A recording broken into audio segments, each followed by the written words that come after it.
Oh.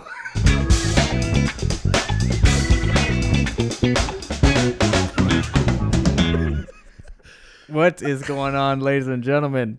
Jose here at the First Round By Podcast, accompanied by my boy, Mr. Sauce. What is going on, one and all? Welcome to episode 8. We did a bit of a wardrobe change. I flipped my hat forward. I set it backward. Yeah, there we go. Let's get it. We got to do a wardrobe change just so that you guys can tell that we did not record all these in one day. Welcome. Hope you guys are having a wonderful Friday. Yeah, because this is for Friday. Right? Yes. Awesome. So we hope that you guys have enjoyed this week. If you haven't yet, please check out the podcast from Sunday/Monday. I'm not sure when it's going to be coming out.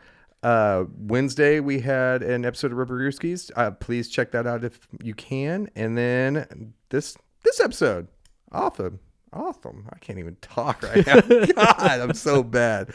All right, Jose, what you got for us? All right, so today we are going to be talking about who we think, and let us know your opinion, who you think as well. Drop down in the comment section if you're on YouTube. Who we think is going to be the better quarterback wide receiver duo this coming year. So Okay. I got 4 here. So I got Williams and Odunze at the Bears. The Bears. I got Jane Daniels and Mr. Luke McCaffrey at the Commanders. I got Drake May and Mr. Polk at the Pats. And then I got Mr. Bo Nix and Franklin in Denver. Okay. All right. So what are your initial thoughts? Who do you think is going to have a more successful rookie campaign between the two? Between the Between the combo. Are you talking about the stats with okay, I think I got you.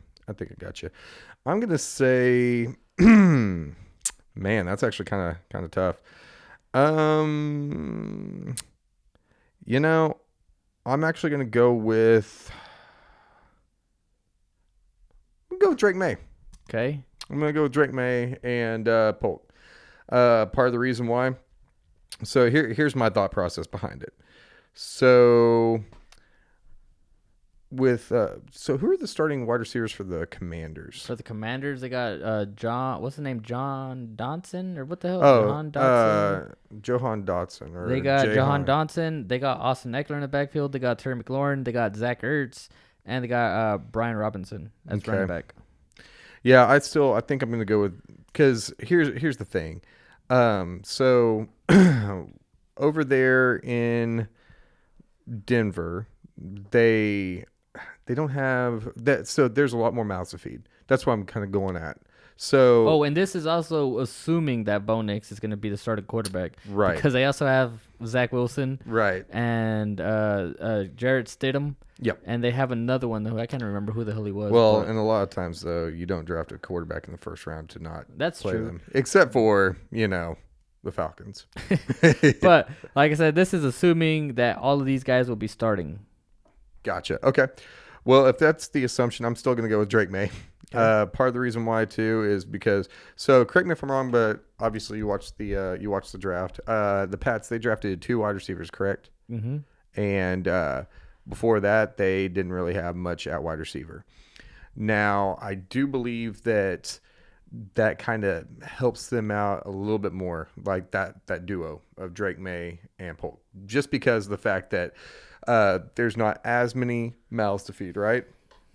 I think that a close second would probably be the Caleb Williams one, and part of that, he just they got so many weapons there over in Chicago now. Yeah. At least on paper, we talked about that on the podcast, but there's just so many weapons over there that makes me nervous for them. At least for this comparison's sake.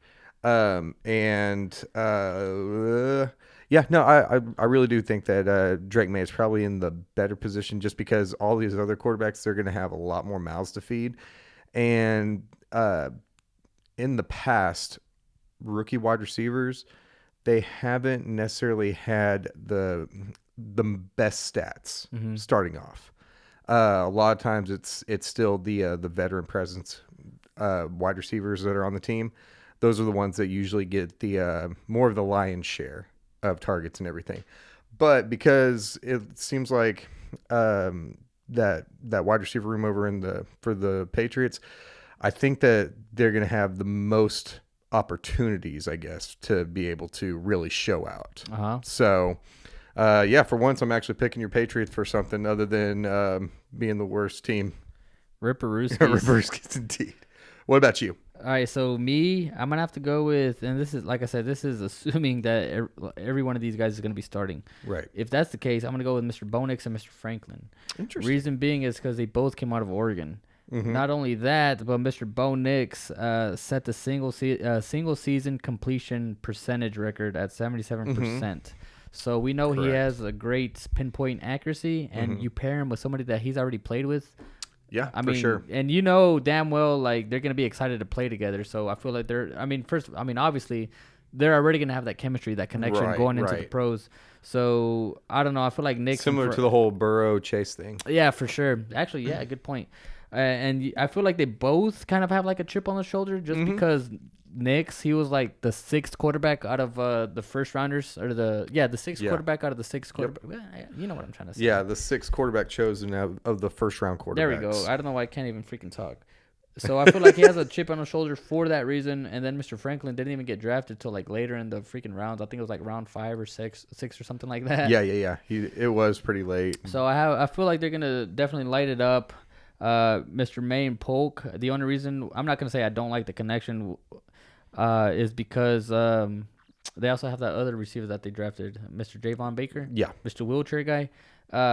So I feel like that trio, however, is gonna do really good. Or actually, I hope they do. But Yeah. I feel like Bo Nix. No, and I Franklin agree. I think that they will because each one of them seems like they are hungry for success and everything. And with the new regime that they have over there in New England, I think that they're going to do really good. right. It's a new era. It's a new era, and they all the comments that they've shown so far seem like they are super excited. And so, of course, as soon as they get that NFL treatment, I think they're really gonna excel. No, and to kind of like piggyback a little bit on the whole Bo Nix situation, he had the NCAA best 45 passing touchdowns as well with 4,500 units or 4,500 units. I hate you so much. 4,500 passing yards. Good Lord. So I feel like a lot of teams were I feel like a lot of teams were kind of overlooking Mr. Nix just because of his age. Yeah, no, which is, I mean, that's fair too, because if a older, I say that very very ironically, if an older quarterback is starting off and everything, they're almost kind of behind the curve in a lot of people's eyes. Right. So I can understand the reluctance in choosing them, but I mean, at the same time though, that he had a very prolific career. Right. So, and to get one of his weapons from college, do I think it's going to be as prolific as, say, like I said before, Joe Burrow and everything? No. I say that.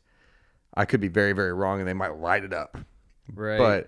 But like I said, I mean, it's kind of crazy too, though, that we didn't even, neither one of us really even thought of the whole Adunze, Caleb Williams. Did you say that they actually flew into Detroit together? Oh yeah, I saw that. Yeah, I did. Yeah. And they seem like they were already pretty decent homies. Uh-huh. I meant to say homies and homeboys at the same time, and that came out really weird. My bad. Not to say that I don't like that duo, but to your You like credit, the other duos more? Yeah, I mean, yeah, but like I feel like to what you said earlier, they do have a lot of mouths to feed over in the Bears. So that's why I'm not really rolling with them. I do feel like they're both gonna do well. Daniels and McCaffrey, I don't really think he did too hot over at Rice.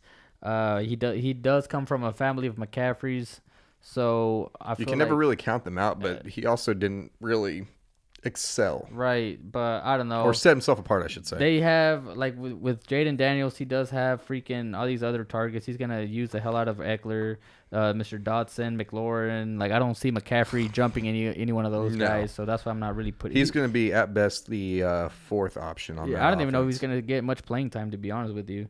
But, yeah, I mean, that's what I think. Let us know what you guys think. Like I said, Absolutely. Drop it down in the comment section. Absolutely. Want to get some more interaction and everything. If you haven't yet, please make sure you hit that subscribe button. Yes. That way we can get closer to the road to 100. Because after we get 100 subs, we're doing a giveaway. We are? We are. We're gonna shave off your beard and give away your beard hair. That's right. Hell yeah. You get no. It's my arm hair. Oof. That's what everybody wants to see. Ripperooskies. Subscribe. Subscribe now for the juicy content. But for real though, we definitely do appreciate you guys tuning in and everything and showing some love to this new segment, Ripperooskies. We obviously all of our show, the podcast and Ripperooskies, we love doing it. So please definitely interact with us. We want to interact with you guys. So all right, fellas, have a wonderful rest of your day. absolutely, and we will see you all Sunday. Peace.